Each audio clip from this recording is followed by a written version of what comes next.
Футболен клуб Черноморец е привлякал Пежо като рекламодател. Изпълнителният директор на клуба Пламен Киряков заяви, че договорът за спонсорство е за 4 години, но отказа да назове конкретната сума. Иначе от клуба не скриха, че имат финансови проблеми и задължения от близо 20 милиона лева. Френската автомобилна компания обаче няма да бъде основен спонсор на клуба, затова логото на фирмата няма да присъства на фланелките на състезателите. Логото на Пежо няма да стои на екипите. Те са един от големите спонсори на футболен клуб Черноморец Бургас, но не са основни. Все още търсим такъв, в преговори сме и може би в края на годината ще има резултати. Киряков каза още, че парите от новото спонсорство няма да бъдат използвани за купуване на нови футболисти.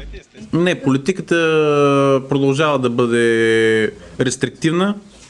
Тя изцяло е подчинена на това голяма част от текущия бюджет да може да бъде набавен от мениджмънта, чрез продажба на футболисти, на телевизионните права, чрез договорите за реклама.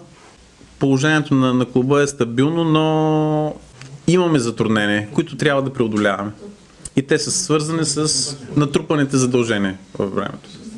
През зимата Черноморец ще се раздели най-много с двама футболисти, въпреки че има запитване от наши чужди отбори към Яник Боли, Жереми Фопоре, Георги Терзиев и Исуф Утара.